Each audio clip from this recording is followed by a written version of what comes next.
Baby, I need you. I'm ovulating. Please come home early tonight.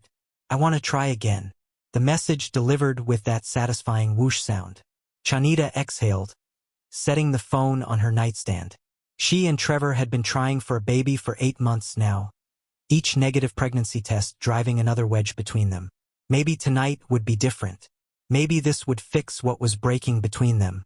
The ceiling fan rotated slowly above Chanita Bennett's head as she lay in bed, staring at the message she just sent on her phone.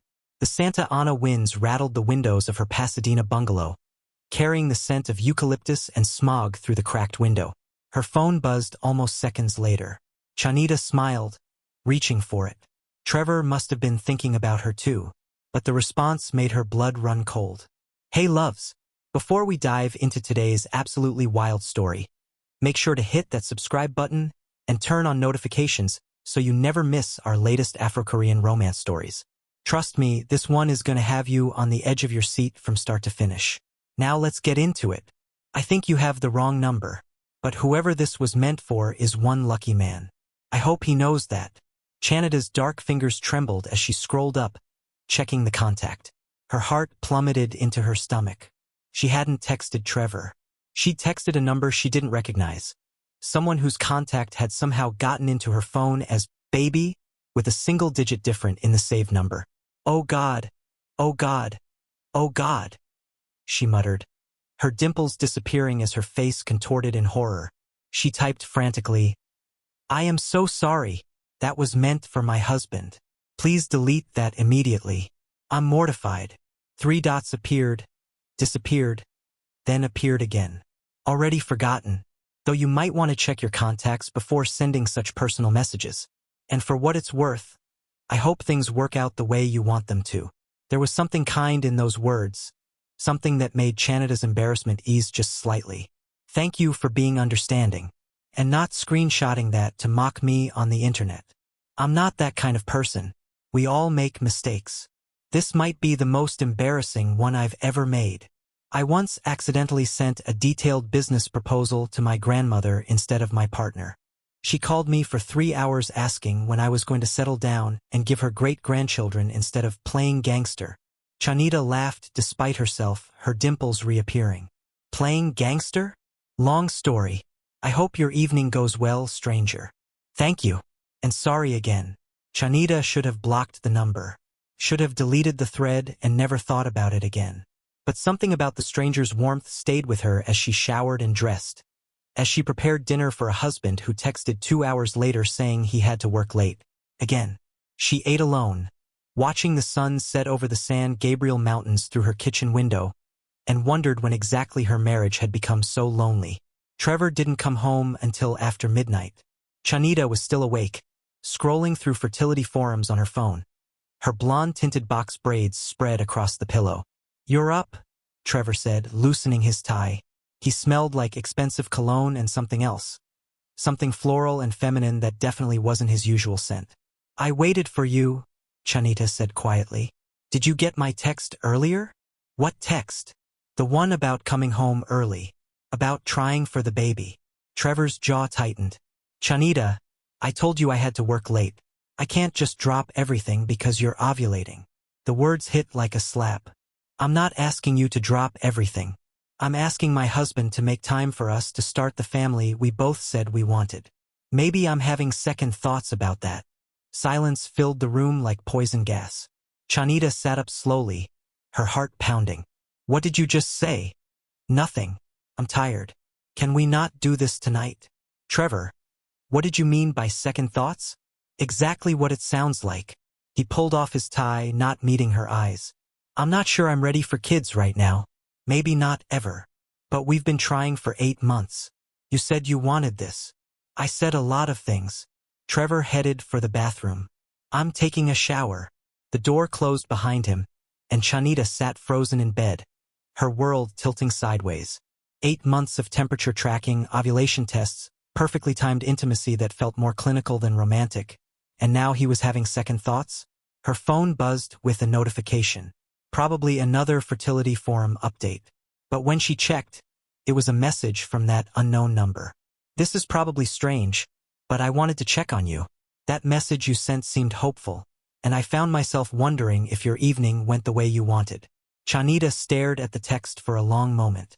She should ignore it. She should not even consider replying. She should block the number. Instead, her fingers moved across the screen. It didn't. But thank you for asking. I'm sorry to hear that. Anyone who doesn't prioritize their wife is making a mistake. Something about those words cracked open the dam Chanita had been building around her feelings. Before she could stop herself, she was typing. Can I ask you something? Do you think people can just stop wanting the same things? Like, one day you're on the same page, and the next, you're reading completely different books. The response came quickly. I think people change. Sometimes they grow together, sometimes they grow apart. The question is whether they're willing to communicate through the change or just let the distance keep growing. That's wise. I've had a lot of experience with distance. Teaches you things. Over the following weeks, as Trevor grew more distant and dismissive, as he started working later and later, as their bedroom felt less like a sanctuary and more like a museum of a failed marriage, Chanita found herself texting the stranger more frequently. His name was Kwan Pak. He was Korean-American, living in Los Angeles, running what he described vaguely as import-export businesses and entertainment ventures. He was thoughtful, funny, and seemed genuinely interested in Chanita's life. Her job as a social worker, her love of old jazz records, her complicated feelings about her failing marriage. Have you thought about confronting your husband? Kwan asked one evening after Chanita mentioned finding a woman's earring in Trevor's car. About what? I don't have proof of anything. Just suspicions. Sometimes your gut knows things your brain hasn't caught up to yet. What if I'm wrong? What if I blow up my marriage over paranoia? And what if you're right? How long are you willing to ignore what you know is true? That conversation haunted Chanita for days. Until the night she came home early from work with a migraine and found Trevor in their bed with someone else. The woman, young, beautiful, terrified, scrambled for her clothes while Trevor shouted explanations that sounded like white noise in Chanita's ears. She stood in the doorway of her own bedroom, her dimples absent from her frozen face, her blonde-tinted braids suddenly feeling like a costume she'd worn to play the part of the perfect wife. How long? Chanita's voice came out eerily calm. Chanita, let me explain. How long? Trevor's face crumpled. Over a year. More than a year. They'd been trying for a baby for 8 months, which meant he'd been cheating the entire time, going through the motions of building a family while destroying the foundation of their marriage. Get out, Chanita whispered. Both of you, get out of my house. The woman fled immediately. Trevor tried to argue, to explain, to beg. But Chanita simply repeated those 3 words, get out, until he finally left, taking a bag of clothes and leaving her standing in the ruins of her life. She called Kwan that night, sitting on her kitchen floor, surrounded by the shattered remains of a wine glass she'd thrown against the wall. Can I hear your voice? She asked when he answered. I've been texting you for 2 months, and I need to hear a real person right now. Of course. When he called, his voice was deeper than she'd imagined, with a slight California accent smoothing out his words.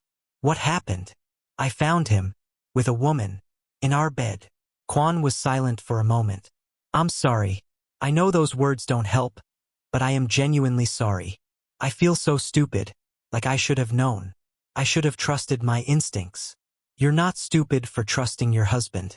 That's what marriage is supposed to be, trust. He's the one who broke that. They talked for 3 hours. Somewhere around the 2nd hour, Chanita realized she was laughing at one of Kwan's stories about his grandmother trying to set him up with every Korean woman in Koreatown. Somewhere around 3rd hour, she realized she wanted to meet him. Is that crazy? She asked. We've been talking for 2 months, but we've never actually met. I'd like to meet you, Kwan said carefully, but only if you're sure. You're going through something traumatic right now. I don't want to take advantage of that. You've been more supportive than my actual husband. I think meeting for coffee is hardly taking advantage. Then coffee it is. Next week, there's a place in Koreatown, Daebak Cafe. Best coffee in LA. Next sounds perfect. When Chanita walked into Daebak Cafe the following week, she spotted Kwan immediately. He sat by the window, sunlight catching the small bird tattoo on the left side of his neck as he scrolled through his phone. He was strikingly handsome, sharp jawline, intelligent eyes, perfectly styled black hair. He wore a simple gray t-shirt and jeans, but something about the way he carried himself suggested power. He looked up as she approached, and his face broke into a warm smile. "Chanita, that's me." She slid into the seat across from him, her dimples appearing despite her nervousness. "It's strange finally seeing you. You're real. Very real." Kwan's eyes studied her face with an intensity that made her heart race. "You're even more beautiful than I imagined." "Careful. I'm technically still married. But getting divorced?" "Filed the papers yesterday." Chanita accepted the coffee he'd already ordered for her. An iced vanilla latte, exactly how she'd mentioned she liked it 3 weeks ago in a random text. "You remembered." "I remember everything you tell me." They talked for hours, the conversation flowing as easily in person as it had over text. Kwan was charming and attentive, asking questions about her work, her family, her dreams. But there was something guarded about him too, something he wasn't saying. "Can I ask what you really do?" Chanita finally said. "Because import-export sounds like movie code for something illegal." Kwan's expression flickered. "Would it bother you if it was?" "I don't know. Depends on what kind of illegal we're talking about." He was quiet for a moment, his fingers tracing the condensation on his coffee cup. "I run an organization in LA's Korean community. We handle protection, loans, business disputes, things that fall outside traditional legal channels. Some people call it a gang. I prefer to think of it as providing services the system doesn't." Chanita should have been shocked, should have grabbed her purse and left. Instead, she felt oddly calm. "So you're like Korean Mafia?" "That's a dramatic way of putting it, but essentially, yes." "And you're telling me this because?" "Because you asked. Because you deserve honesty. And because if we're going to keep seeing each other, you need to know what you're getting into."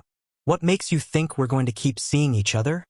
Kwan's eyes met hers, intense and sincere.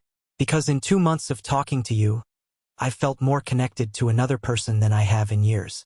Because you're brilliant and kind and you deserve someone who sees that. And because I think you feel it too." He was right. Chanita had been trying not to acknowledge it, but sitting across from him, she couldn't deny the pull she felt. "This is crazy. I'm not even divorced yet." "I know. And if you want me to walk away, I will. But I don't want to. I don't want you to either." Drop a comment below if you think Chanita is rushing into things. And don't forget to hit that like button if you're loving this story so far. The divorce proceedings revealed truths that made Chanita's blood run cold. Trevor had drained their joint savings account, over $60,000, to pay off gambling debts. He'd taken out credit cards in her name, maxing them out at casinos from Las Vegas to Commerce. And worst of all, he'd borrowed money from people he couldn't pay back. "This debt," her lawyer said, pointing to a document. "Do you recognize this name? Jae Hwang." "No." "Who is he?" "According to these papers, your husband owes him $130,000. And Mr. Hwang has filed a claim suggesting that you, as Trevor's wife, are liable for half the debt." "That's not legal." "In California, with joint marital debt, it might be, especially if this Jae Hwang has the right lawyers." Chanita immediately called Kwan, her hands shaking. "Do you know someone named Jae Hwang?" There was a long pause. "Yes." "Why?" "Trevor owes him money. A lot of money. And he's trying to make me liable for it. I'm coming to get you. Right now. Pack a bag." "Kwan, what's going on?" "Jae Hwang is dangerous. He runs protection rackets in Koreatown and has connections to some very violent people. If he thinks he can use you as leverage against Trevor, you're not safe." "This is insane." "I know. But I'm not letting anything happen to you. Please, Chanita. Trust me." An hour later, Chanita was in Kwan's car, a sleek black BMW with tinted windows, heading toward his home in the Hollywood Hills. The house was stunning, all glass and modern architecture, with a view that stretched from downtown LA to the ocean. "This is where you live?" Chanita asked, stepping into the minimalist living room. "One of my places. It's the most secure." Kwan set down her bag, then turned to face her. "I need to tell you something, and you're not going to like it." What now? I knew about Trevor's debt to Jae Hwang before we met. That's why I reached out after your mistaken text. Chanita felt like the floor had dropped out from under her. What? When I got your message, I had my tech guy trace the number. I do that with all unknown contacts, it's just good security. When I found out you were Trevor's wife, I recognized the name. He owes money to Jae Hwang, who's been trying to expand into my territory. I thought. Kwan ran his hand through his hair. I thought maybe I could use you as leverage. Get information about Hwang through your connection to Trevor. So all of this was what? A setup? A con? You're also using me. Chanita's dimples disappeared as fury twisted her features. It started that way, Kwan admitted, his eyes pleading. But the moment I started talking to you, everything changed. You were real and kind and nothing like what I expected. I fell in love with you, Chanita. Actually fell in love with you. Not the idea of you, not the strategic value of you, just you. Get me out of here. Chanita grabbed her bag. I can't believe I was stupid enough to trust another man. Wait, please. Kwan blocked the door, not touching her but standing in her way. I know I don't deserve your trust, but Jae Hwang is going to come after you whether you're with me or not. At least with me, you're protected. Protected by someone who was using me? That's rich. I was using your connection to Trevor. I never used you. Everything between us. Every conversation, every moment. That was true. I swear on everything I have. Chanita wanted to leave. Wanted to walk out and never look back. But the fear in her gut was real too.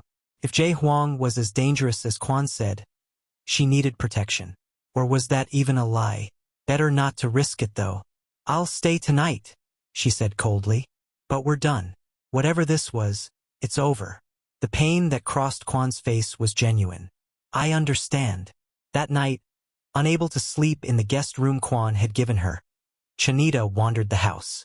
She found Kwan on the back deck, staring out at the city lights, the bird tattoo on his neck visible in the glow from the pool. Can't sleep either? She asked. He turned, surprise flickering across his face. I thought you hated me. I do. But I also want to understand. Chanita sat in one of the deck chairs. If you were planning to use me, why did you tell me the truth? Because I couldn't lie to you anymore. Because you deserve better than that. Kwan sat down beside her. When my tech guy first traced your number, he found something else. Security footage from your street. Want to know what I saw? What? You coming home every day, always alone. Cooking dinner for one. Sitting on your porch with a book, waiting for a husband who never showed up. And I thought, here's this beautiful woman being taken for granted by someone who doesn't see what he has. That made me angry. So you felt sorry for me? No. I saw myself. I spent 10 years building my organization, sacrificing everything for power and respect. And at the end of the day, I was just as alone as you looked. When I started talking to you, you reminded me what it felt like to connect with someone. To care about something besides strategy and territory. That's a nice story. Doesn't change what you did. You're right. Nothing changes that. But I need you to know if I could go back and do it differently, I would. I'd still reach out. But I'd tell you the truth from the beginning. They sat in silence, listening to the distant sounds of the city. Finally, Chanita spoke. Tell me about Jae Hwang. Everything. Kwan explained the complicated web of LA's Korean underground. The territories, the rivalries, the unspoken rules that govern their world. Jae Hwang was expanding aggressively, trying to muscle into areas traditionally controlled by Kwan's organization. Trevor's debt was just one piece of a larger puzzle. Hwang will try to use you to get to me, Kwan said. He will know I care about you if he make his findings, which he would. I haven't exactly been subtle. If he can hurt you, he hurts me. So what do? We? I thought you don't want anything to do with me. I don't. But I'm also practical. You're right that I need protection. And despite everything, I don't think you'd let me get hurt. Chanita's dimples appeared briefly. Plus, I'm not giving Trevor or his bookie the satisfaction of destroying my life. So we work together? We work together. But Kwan, trust is earned. You're starting from zero. Then I'll earn it. However long it takes. The first attack came 3 days later. Chanita was leaving her social work office in Pasadena when a black SUV pulled up beside her. Two men jumped out, grabbing her arms. She screamed, fighting back with everything she had. But they were stronger. Then shots rang out, not aimed at people but at the SUV's tires. The men released Chanita and scrambled back into the vehicle, speeding away on ruined wheels. A woman appeared from nowhere, gun still raised, phone to her ear. Target secure. Bringing her in. The woman was Minji, Kwan's head of security. She drove Chanita back to the Hollywood Hills house, where Kwan was already coordinating with his people. "Are you hit?" he asked immediately, checking Chanita over. "No, just scared." Chanita's hands were shaking. "That was real. That just happened. This is what I was afraid of." Hwang's making his move. Kwan's jaw was tight with fury. "You're not going back to your house or your office until this is handled. I have clients who depend on me, and they'll have to depend on someone else for a few days. I'm not negotiating on this, Chanita." They stared at each other, tension crackling between them. Finally, Chanita nodded. "Fine, but you're going to tell me your plan. All of it. No more secrets." Kwan's plan was risky. He was going to meet with Jae Hwang directly, offer to buy out Trevor's debt, and draw a hard line about leaving Chanita alone. It was straightforward, but in their world, straightforward didn't mean safe. "What if he doesn't agree?" Chanita asked the night before the meeting. "Then things get complicated." "How complicated?" Kwan traced the bird tattoo on his neck, a nervous gesture Chanita had learned to recognize.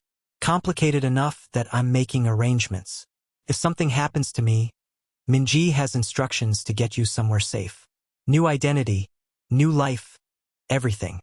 Nothing's going to happen to you. You don't know that." "No, but I'm choosing to believe it." Chanita moved closer to him on the couch. "Because despite everything, I don't want you to get hurt." "Does this mean you don't despise me anymore?" "I'm working on it. Ask me again when this is over." The meeting was set for a warehouse in Commerce, neutral territory where neither Kwan nor Hwang held power. Chanita insisted on going, despite Kwan's protests. "If this is about me, I should be there," she argued. "It's too dangerous. Everything about this situation is dangerous. At least let me see the man who's trying to destroy my life. I can show you his picture." "No, I want to see him." Kwan finally relented, making Chanita promise to stay in the armored car with Minji. As they drove to Commerce, Chanita's phone buzzed with a call from an unknown number. She almost didn't answer, but something made her. "Hello, Chanita Bennett?" The voice was male, unfamiliar, with a Korean accent. "This is Jae Hwang." Chanita's blood turned to ice. "How did you get this number?" "I have resources. I wanted to speak with you before meeting your friend." "He's not my friend." "No? Then what is he?" "Because from where I sit, Kwan Pak is very interested in keeping you safe. That makes you valuable." "What do you want?" "To make a deal. Come work for me. Convince Kwan to back off from my territories, and I'll forgive your husband's debt. You'll be free and clear. And if I don't, then I'll make sure you're held legally liable for every penny Trevor owes. I have lawyers who can make your life very difficult. Or," he paused dramatically, "accidents happen, especially to social workers driving alone at night." Chanita's hand tightened on the phone. "You're threatening to kill me?" "I'm offering you a choice. Make the smart decision, Ms. Bennett." The line went dead. Chanita sat frozen, her mind racing. She could tell Kwan about the call. Should tell him. But something about Hwang's words nagged at her. When they reached the warehouse, Kwan got out first, surrounded by 6 of his people. Jae Hwang waited with a similar group, a thin man in an expensive suit with cold eyes. From the car, Chanita watched the 2 men face off, their body language aggressive. They talked for maybe 5 minutes. Then, shockingly, Hwang smiled and extended his hand. Kwan shook it. When Kwan returned to the car, his expression was unreadable. "It's done. He's agreed to forgive the debt and leave you alone. Just like that. Just like that. I had to give up some territory in Koreatown, but it was worth it. Something felt wrong." Chanita studied Kwan's face, looking for tells. "What aren't you telling me?" "Nothing. You're safe now. That's what matters. But as they drove away, Chanita caught Kwan and Minji exchanging a look in the rearview mirror.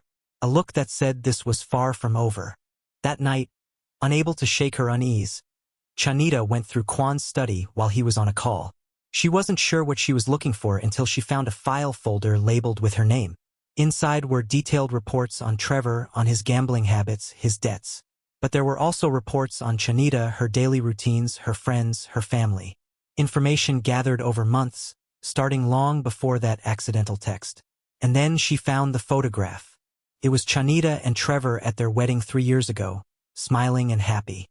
But the photo had been taken from surveillance footage. Someone had been watching them for years. Chanita. Kwan's voice came from the doorway. What are you doing? She turned slowly, holding up the photo.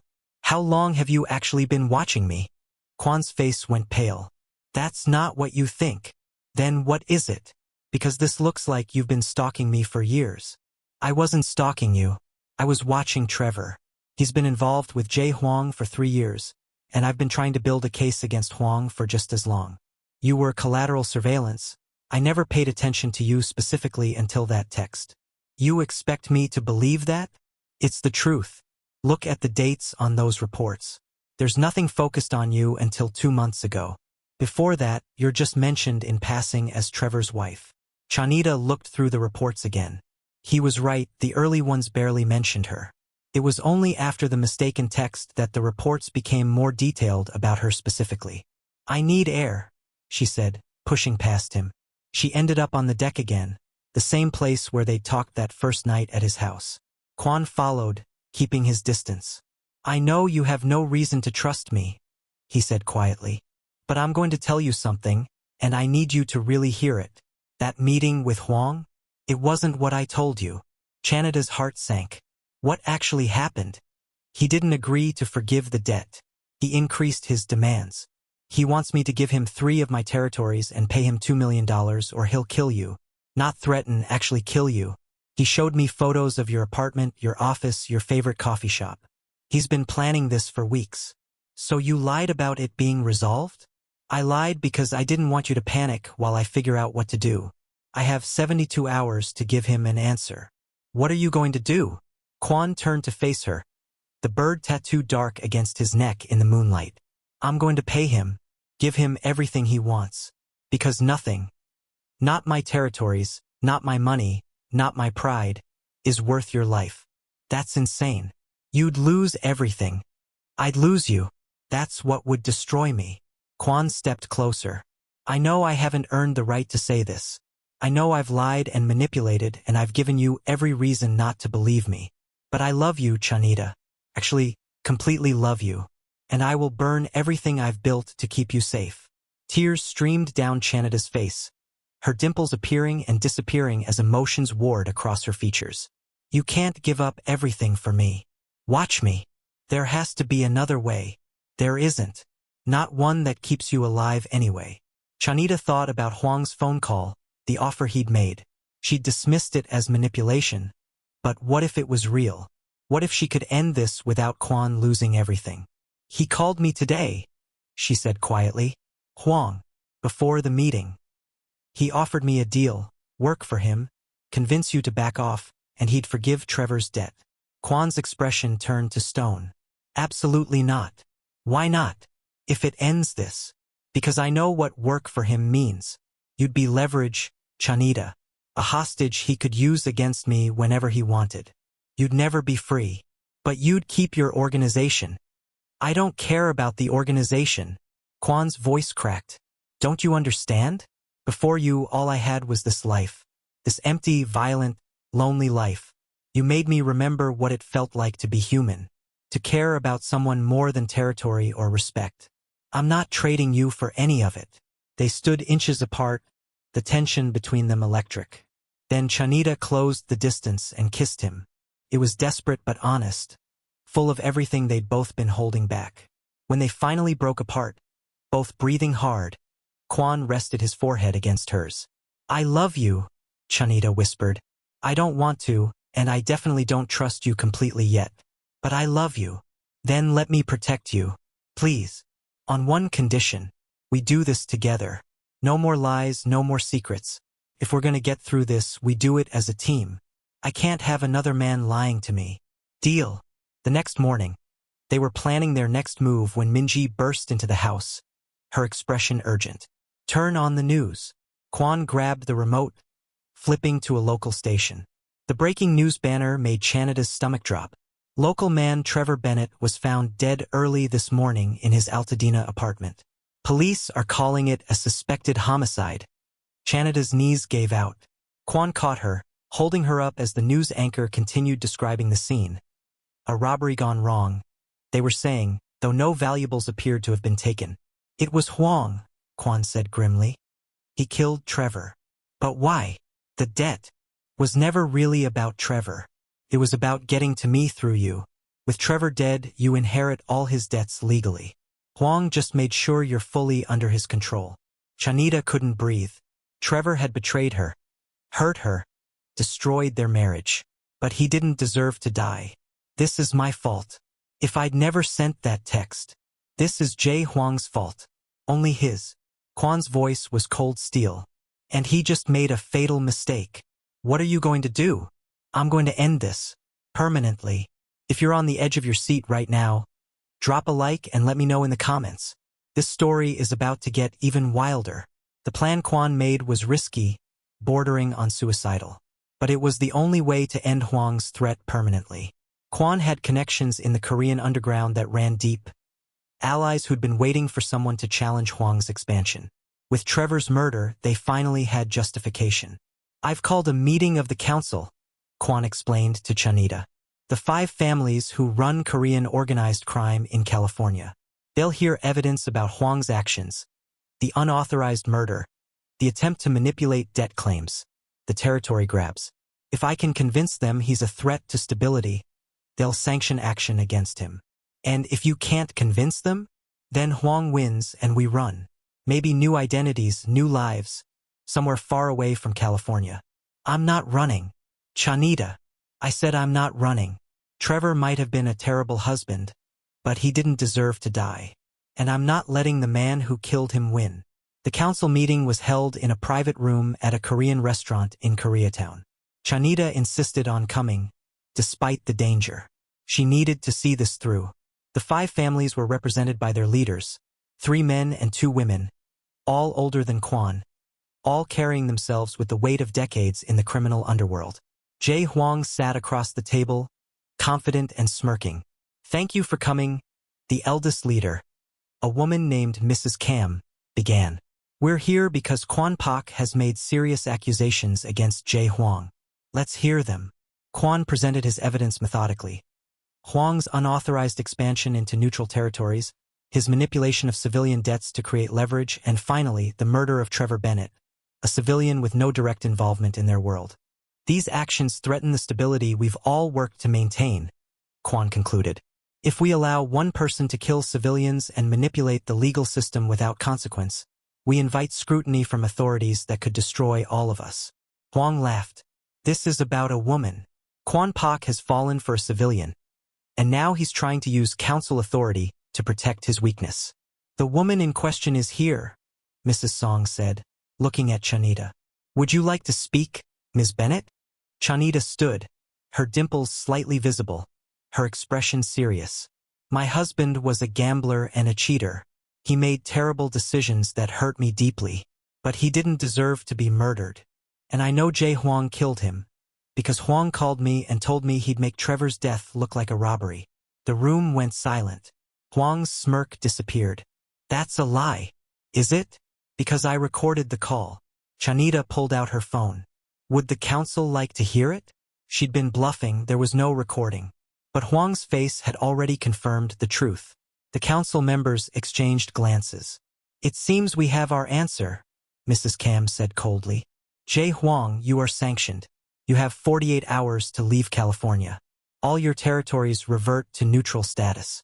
If you're found in this state after that deadline, the consequences will be severe. Huang stood, his chair scraping against the floor. This isn't over. Yes, Kwan interrupted. It is. Leave now, before I decide 48 hours is too generous. As Huang left, flanked by 2 council enforcers, Chanita felt the tension drain from her body. It was over. Actually over. Mrs. Kam approached them after the meeting. That was brave, Ms. Bennett. Or perhaps foolish. Sometimes they're the same thing. I just wanted justice for Trevor. You got it. But remember, our world has a long memory. You're connected to it now through Kwan. That connection doesn't break easily. I understand. As they drove back to the Hollywood Hills, Chanita's phone rang. Unknown number again. Her heart raced. But when she answered, it wasn't Huang. Ms. Bennett? This is Detective Martinez with LAPD. We need you to come in for questioning about your husband's death. The interrogation lasted 6 hours. They asked about her marriage, the divorce proceedings, where she was the night Trevor died. Chanita answered honestly, leaving out only the parts about Kwan's organization and the council meeting. You're not a suspect, Detective Martinez finally said. But we need to know, was your husband involved with dangerous people? Because this wasn't a random robbery. This was an execution. He owed money to the wrong people. That's all I know. And these wrong people, do you know their names? Chanita thought about Jay Huang, probably already fleeing California. About Kwan, waiting for her outside the station. About the complicated web of loyalty and danger she'd stumbled into. No, she lied. I don't know their names. The detective didn't believe her, but without evidence, they had to let her go. Kwan was waiting in the parking lot, leaning against his BMW, the bird tattoo on his neck visible in the harsh fluorescent lights. How'd it go? He asked. They don't have anything concrete. They know it wasn't a robbery, but they can't prove who did it. Chanita leaned against the car beside him. I lied to the police for you today. I know that might happen. I'm sorry. I know what that cost you. Do you? Because I've spent my whole career working within the system, believing in justice and law. And today I looked a detective in the eye and protected a criminal organization. I'm sorry. Let me finish. Chanita turned to face him. I protected your organization because it was the right thing to do. Not legally right, but morally right. Huang killed Trevor. Your people brought him to justice, real justice, not the kind that takes years and might never happen. That matters to me. So what are you saying? I'm saying I see you, Kwan. All of you, the crime lord and the man who cries watching sad movies. The ruthless strategist and the guy who remembered how I take my coffee. And I'm choosing this. Choosing you. Choosing us. Kwan pulled her into his arms, holding her like she might disappear. I don't deserve you. Probably not. But you've got me anyway. They married 9 months later in a small ceremony in Malibu, with Minji as Chanita's maid of honor and Kwan's cousin as his best man. Chanita wore a simple white dress. Her hair, now blonde-tinted curls, were woven with flowers. Kwan wore a traditional Korean hanbok, the bird tattoo on his neck proudly displayed. I promise to protect you, Kwan said during his vows. To be honest with you. To build a life worthy of the faith you've placed in me. To never betray your trust. I promise to be your partner, Chanita replied, dimples deep with joy. In everything. The good and the complicated and the sometimes bad. I promise to love all of you. When they kissed, sealing their improbable union, Chanita thought about that mistaken text message. The random chance that had brought them together. Some people would call it fate. Others might call it luck. And others might criticize it. But Chanita called it the best mistake she'd ever made. A year later, sitting in the nursery of their new home in Pacific Palisades, Chanita rocked their daughter, Subin, named after Kwan's grandmother who'd finally gotten her wish for great-grandchildren. The baby slept peacefully, her features a perfect blend of both parents. Kwan appeared in the doorway, still in his suit from a business meeting. Is she asleep? Finally. She fought it for an hour. She gets that from you. Stubborn. Chanita laughed quietly, her dimples appearing. Says the man who wanted to give up 3 territories rather than compromise on my safety. Easiest decision I ever made. Kwan crossed the room, kissing first Subin's forehead, then Chanita's. I have news. The council voted to legitimize several of my businesses. Real estate, restaurants, entertainment venues, all legal now. It'll take a few years to transition everything, but eventually, we can live completely above board. Really? Really? I want Subin to grow up without the shadow of what I used to be. I want to be the man you believed I could become. Tears filled Chanita's eyes. You already are. Couple years after that, Chanita stood in their kitchen making breakfast while Kwan chased 4-year-old Subin around the living room, both of them laughing.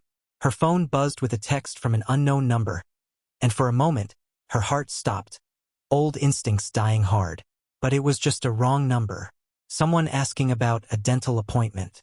She deleted it without responding and went to join her family, leaving the mistakes of strangers to sort themselves out. She'd had her share of mistaken messages, and look where it had gotten her. Standing in a sun-filled kitchen in a home full of love, watching her faithful husband tickle their daughter until she squealed with joy. Some mistakes, it turned out, were exactly what you needed. Thank you so much for watching this incredible journey. If you made it all the way to the end, you're the real MVP. Don't forget to subscribe if you haven't already. Hit that like button, drop a comment telling me what you thought of Chanita and Kwan's story, and turn on those notifications so you never miss our next amazing Afro-Korean romance tale. We have so many more stories coming your way that you're going to absolutely love. Until next time, and Happy New Year!